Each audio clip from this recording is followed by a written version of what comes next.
ஆமத் இன்று கந்தக் போர் அல்லது அகழி போர் பற்றி விரிவாக பார்க்கலாம். இது கிபி 627 ஆண்டு ஹிஜ்ரி 5 நடைபெற்றது. உஹது போருக்குப் பிறகு முஸ்லிம்களை முற்றிலுமாக அழிப்பதற்காக எதிரிகள் திரட்டிய மிகப்பெரிய படையை நபிகளார் எப்படி எதிர்கொண்டார்கள் என்பதை காண்போம். மக்காவின் குறைஷிகள் பிற கோத்திரங்களுடன் இணைந்து சுமார் 10,000 வீரர்கள் கொண்ட ஒரு பிரம்மாண்டமான கூட்டுப்படையை அல்-அஹ்ஸாப் உருவாக்கினார்கள்.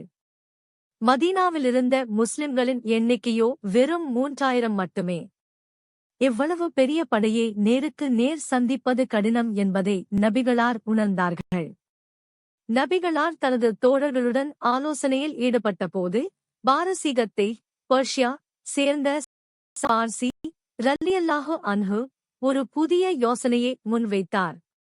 அல்லாவின் தூதரே, எங்கள் பாரசீக நாட்டில் எதிரிகள் பெரும் படையுடன் வந்தால் நாங்கள் எங்களை பாதுகாத்துக் கொள்ள நகரத்தைச் சுற்றி அகழி ட்ரென்ச்சஸ் தோண்டுவோம் என்றார். அரேபியாவிற்கு இது ஒரு புதிய போர்முறை. நபிகளார் இந்த ஆலோசனையை ஏற்றுக்கொண்டார்கள். மதீனாவின் ஒரு பக்கம் மலைகளாலும் மறுபக்கம் அடர்ந்த தோப்புகளாலும் சூழப்பட்டிருந்தது. திறந்திருந்த பகுதியில் சுமார் 5.5 கிலோமீட்டர் நீளத்திற்கு அகழி தோண்டப்பட்டது. சமத்துவம். நபிகளார் ஒரு தலைவராக மட்டும் நில்லாமல் தாமும் ஒரு சாதாரண வீரரைப் போல மண்வெட்டி எடுத்து அகழி தோண்டினார்கள். பசி மற்றும் உறுதி. போதிய உணவு இல்லாத அந்தச் சூழலில் பசியைத் தாங்கிக் கொள்ள தனது வயிற்றில் கல்லை கட்டிக்கொண்டு அவர்கள் வேலை செய்தார்கள். அகழி தோண்டும் பணி மிக கடினமாக இருந்தது. கடும் குளிரும் உணவில்லாத நிலையும் தோழர்களை வாட்டியது. ஒரு தோழர் பசியின் கொடுமையால் தனது வயிற்றில் ஒரு கல்லை கட்டியிருப்பதை நபிகளாரிடம் காட்டினார். ஆனால் தன்னையும் ஒரு சாதாரண வீரராக கருதி உழைத்துக் கொண்டிருந்த நபிகள் நாயகம் ஸல்லல்லாஹு அலைஹி வஸல்லம் அவர்கள் தனது மேலாடையை விலக்கிக் காட்டியபோது அங்கே 2 கற்கள் கட்டப்பட்டிருந்தன. தலைவனே பசியுடன் உழைப்பதைக் கண்டு தோழர்கள் உத்வேகம் பெற்றனர். அகழித் தோண்டும் பணியின் போது ஒரு பெரும் பாறையை உடைக்க நபிகளார் முன்வந்தார்கள். அப்போது அவர்களின் கடும் பசியைக் கண்ட ஜாபிர் ரலியல்லாஹு அன்ஹு மனம் தாங்காமல் வீட்டிற்குச் சென்றார். அங்கே இருந்த கொஞ்சூண்டு பார்லியும் ஒரு சிறிய ஆட்டுக்குட்டியும் மட்டுமே உணவாக இருந்தது. ஜாபிர் ரலியல்லாஹு அன்ஹு நபிகளாரிடம் சென்று, யா ரசூலுல்லாஹ், ஒரு சிலருடன் என் வீட்டிற்கு விருந்துக்கு வாருங்கள் என்று ரகசியமாக அழைத்தார்.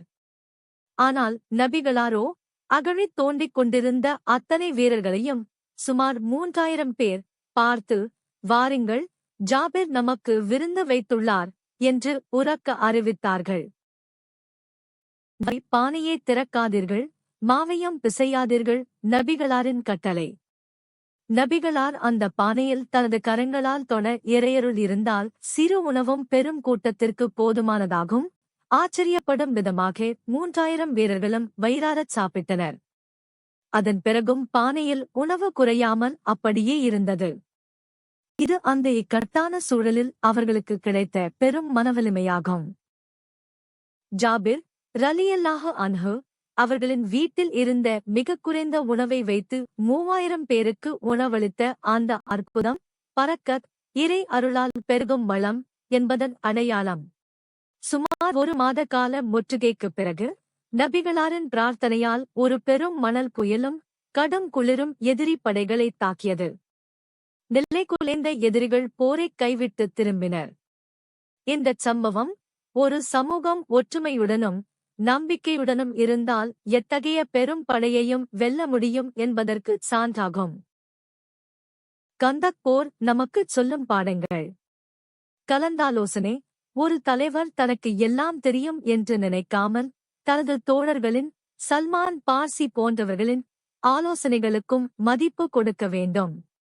உத்தாக்கம். பழைய முறைகளையே பின்பற்றாமல் காலத்திற்கு ஏற்ப புதிய தொழில்நுட்பங்களையும் அகழி முறை பயன்படுத்த வேண்டும். உடல் உழைப்பு.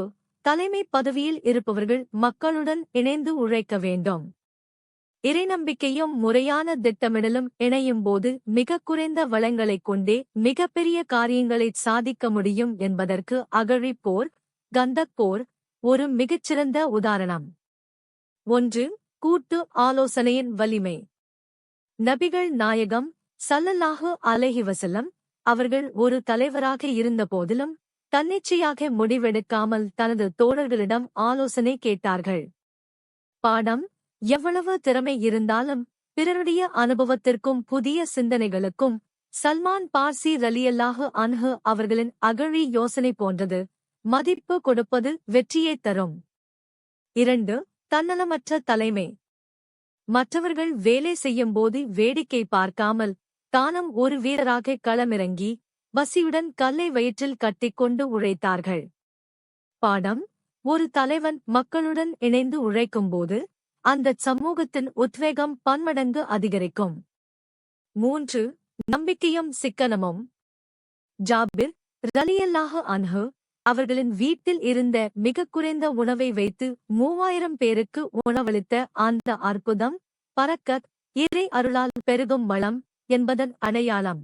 பாடம்: இருக்கும் வளங்கள் குறைவு என்று கவலைப்படாமல் அதை நேர்மையான முறையில் மற்றவர்களுடன் பகிர்ந்து கொள்ளும்போது அதில் இறைவனின் உதவி கிடைக்கிறது.